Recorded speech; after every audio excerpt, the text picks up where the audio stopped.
बहुत समय पहले एक धर्मनिष्ठ राजा वीरेंद्र देव थे।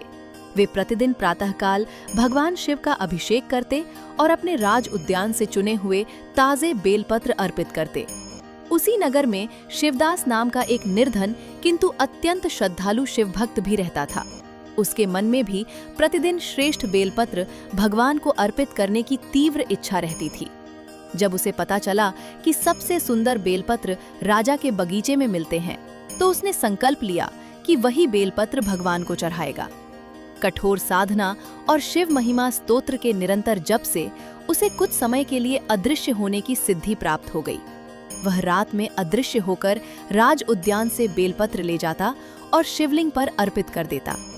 राजा को आश्चर्य हुआ कि उनके बगीचे के बेलपत्र कोई अदृश्य व्यक्ति प्रतिदिन ले जाता है। उन्होंने अपने गुरु से उपाय पूछा। गुरु ने बताया कि भगवान को अर्पित निर्माल्य का अनादर होने पर ऐसी सिद्धियां नष्ट हो जाती हैं।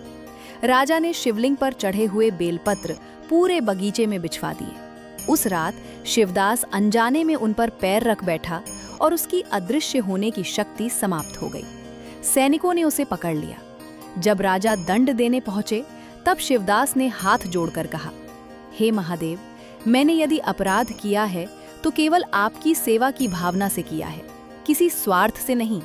फिर उसने भावपूर्ण स्वर में शिव महिमा स्तोत्र का गान प्रारंभ किया। स्तोत्र पूर्ण होते ही भगवान शिव की कृपा से उसकी दिव्य शक्ति पुनः जागृत हो गई और वह सबकी आंखों के सामने से अदृश्य होकर भगवान की शरण में पहुंच गया। इस घटना से राजा को समझ आया कि सच्ची भक्ति का मूल्य बाहरी वैभव नहीं, बल्कि निष्कपट प्रेम और समर्पण है। कुछ समय बाद प्रसिद्ध विद्वान आचार्य माधव भट्ट अपने शिष्यों के साथ काशी पहुंचे। वे जहां भी जाते शास्त्रार्थ करके विद्वानों को पराजित करते और अपनी विद्वत्ता का गौरव बढ़ाते।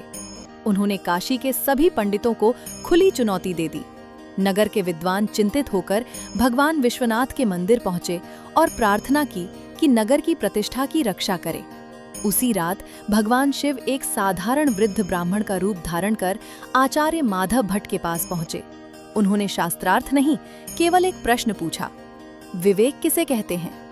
आचार्य ने उत्तर दिया, सत्य और असत्य की पहचान ही विवेक है। तब वृद्ध ब्राह्मण ने मुस्कुराकर पूछा, यदि यही विवेक है तो आपने अपनी विद्या का उपयोग लोगों को हराने और उनका अहम तोड़ने में क्यों किया? क्या विद्या का उद्देश्य केवल विजय प्राप्त करना है? यह सुनते ही आचार्य मौन हो गए। उन्हें लगा कि यह कोई साधारण मनुष्य नहीं हो सकता। उन्होंने ब्राह्मण के चरण पकड़ लिए और उनका वास्तविक स्वरूप जानने की प्रार्थना की। तभी भगवान शिव अपने दिव्य रूप में प्रकट हुए। उन्होंने आचार्य को स्नेहपूर्वक समझाया कि विद्या का सर्वोच्च उद्देश्य पराजय या अहंकार नहीं, बल्कि भक्ति, विनम्रता और लोक कल्याण है।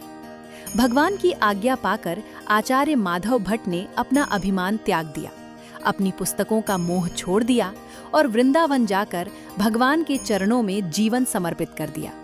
तब उन्हें अनुभव हुआ कि सच्चा ज्ञान वही है जो मनुष्य को विनम्र, करुणामय और ईश्वर के प्रति समर्पित बना दे। अगर चाहें, मैं इसी कथा को और अधिक मौलिक बनाकर नए स्थानों, नए पात्रों और अलग घटनाक्रम के साथ भी लिख सकता हूँ। आशा करती हूँ आपको ये शिवजी की कथा अच्छी लगी होगी। चलते हैं नए और मनमोहक कथा की ओर। जय सूर्य नारायण भगवान, जय आदित्य देव।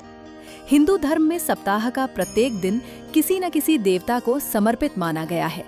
उसी प्रकार रविवार का दिन भगवान सूर्य नारायण की आराधना के लिए अत्यंत शुभ माना जाता है। सूर्य देव को प्रत्यक्ष देवता कहा गया है, क्योंकि वे ऐसे देव हैं जिनके दर्शन प्रत्येक मनुष्य प्रतिदिन अपनी आंखों से करता है।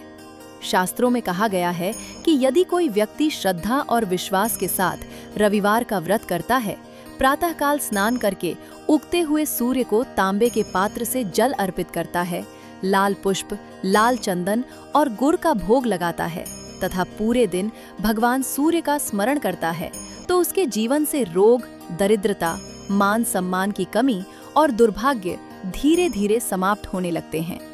सूर्य देव केवल प्रकाश के देवता ही नहीं, बल्कि ऊर्जा, आत्मविश्वास, स्वास्थ्य, सफलता और राजयोग के भी अधिष्ठाता हैं।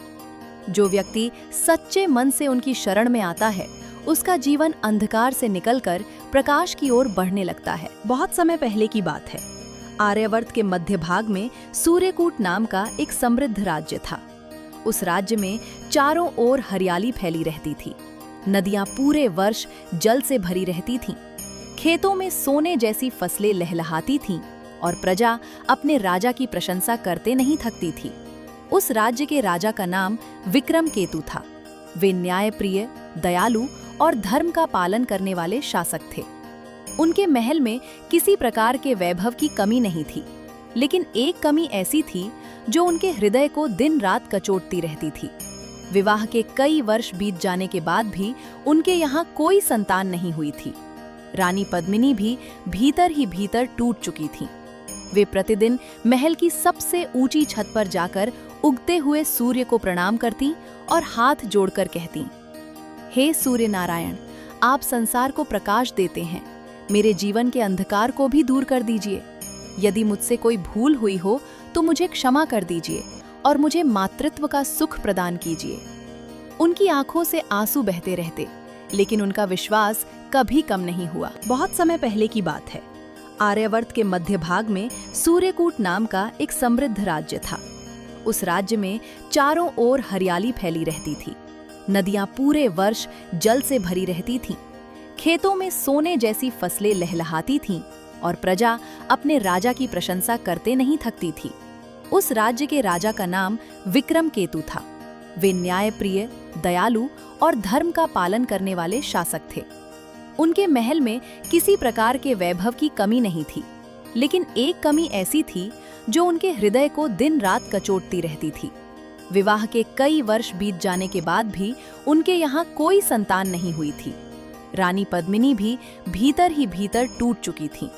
वे प्रतिदिन महल की सबसे ऊंची छत पर जाकर उगते हुए सूर्य को प्रणाम करती और हाथ जोड़कर कहती, हे सूर्य नारायण, आप संसार को प्रकाश देते हैं, मेरे जीवन के अंधकार को भी दूर कर दीजिए। यदि मुझसे कोई भूल हुई हो तो मुझे क्षमा कर दीजिए और मुझे मातृत्व का सुख प्रदान कीजिए। उनकी आंखों से आंसू बहते रहते, लेकिन उनका विश्वास कभी कम नहीं हुआ। राजा भी प्रतिदिन उनके साथ सूर्य को अर्घ्य देते और मन ही मन प्रार्थना करते कि किसी दिन भगवान उनकी पुकार अवश्य सुनेंगे।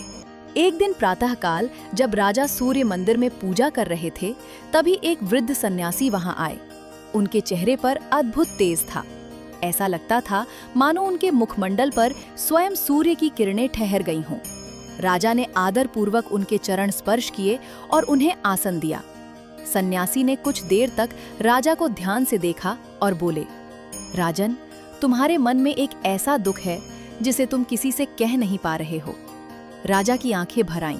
उन्होंने हाथ जोड़कर कहा, गुरुदेव, ईश्वर ने मुझे सब कुछ दिया है, लेकिन संतान का सुख नहीं दिया। यदि कोई उपाय हो तो कृपा करके बताइए। सन्यासी मुस्कुराए और बोले, रविवार का व्रत केवल भूखे रहने का नाम नहीं है।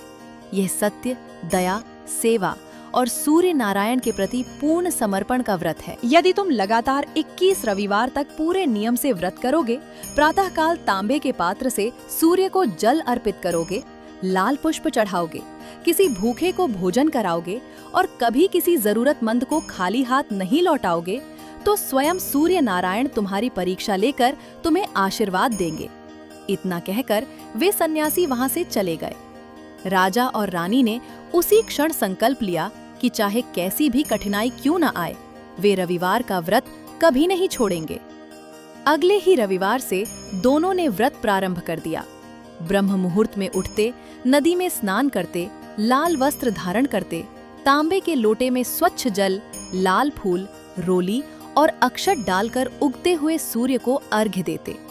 उसके बाद पूरे दिन भगवान सूर्य के मंत्रों का जाप करते और सायंकाल गरीबों को भोजन कराते। धीरे धीरे उनके इस व्रत की चर्चा पूरे राज्य में फैल गई। प्रजा भी उनसे प्रेरित होकर रविवार का व्रत करने लगी। राज्य में पहले से भी अधिक सुख और शांति फैलने लगी। लेकिन जब भी कोई मनुष्य सच्चे मन से भगवान की भक्ति करता है, उसकी परीक्षा अवश्य होती है। 19वें रविवार के बाद अचानक राज्य में भीषण अकाल पड़ गया। कई महीनों तक वर्षा नहीं हुई, खेत सूख गए, तालाबों का जल समाप्त होने लगा, पशु पक्षी प्यास से तड़पने लगे। प्रजा भूख से व्याकुल होने लगी।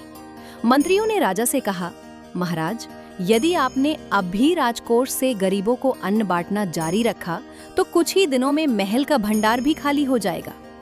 राजा ने शांत स्वर में उत्तर दिया, जो सूर्य पूरी सृष्टि का पालन करते हैं, उनके नाम पर किया गया दान कभी व्यर्थ नहीं जाता। जब तक मेरे महल में एक मुट्ठी अन्न भी रहेगा, कोई भूखा नहीं सोएगा। राजा के आदेश पर महल के विशाल भंडार खोल दिए गए। दूर दूर के गांवों से भूखे लोग आने लगे और सभी को भरपेट भोजन दिया जाने लगा। कुछ मंत्री राजा को मूर्ख कहने लगे, लेकिन राजा और रानी बिना किसी चिंता के अपना रविवार का व्रत करते रहे।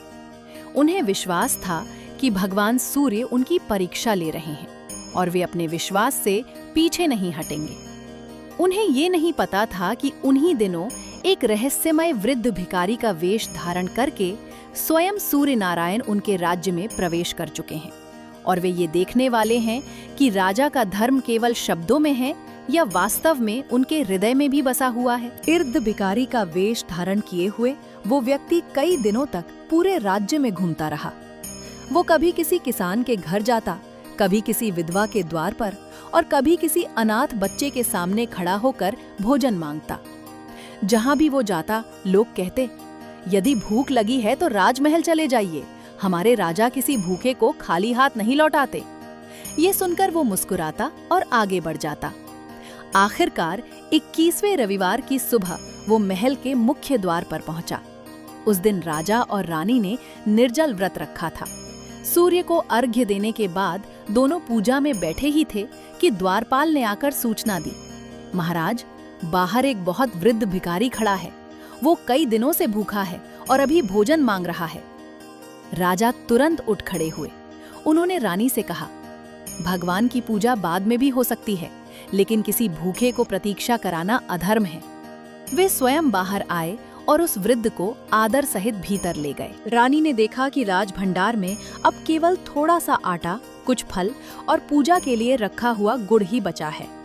उन्होंने बिना एक क्षण सोचे वही सब भोजन बनाकर उस वृद्ध के सामने परोस दिया।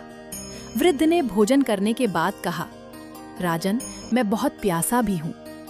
रानी ने पूजा के लिए रखा तांबे का कलश उठाया, जिसमें सूर्य अर्घ्य का शेष पवित्र जल था, और वही जल उन्हें प्रेम से पिला दिया।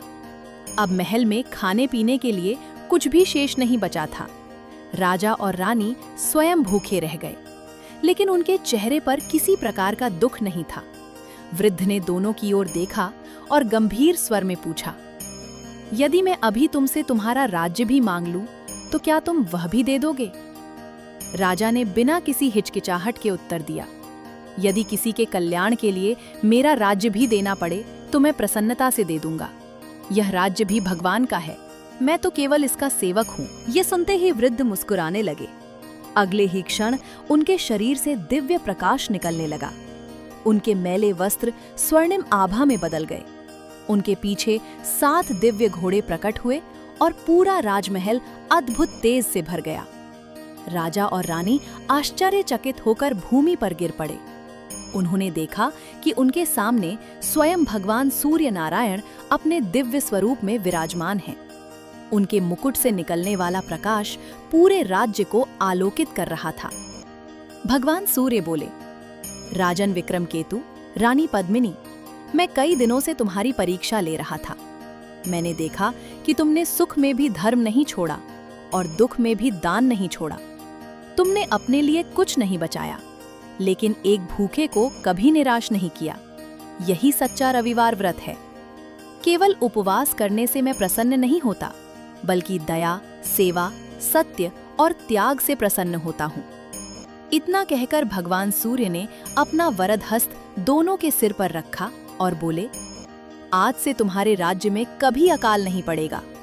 खेत सदैव लहलहाते रहेंगे, प्रजा सुखी रहेगी और तुम्हारे घर एक तेजस्वी पुत्र जन्म लेगा।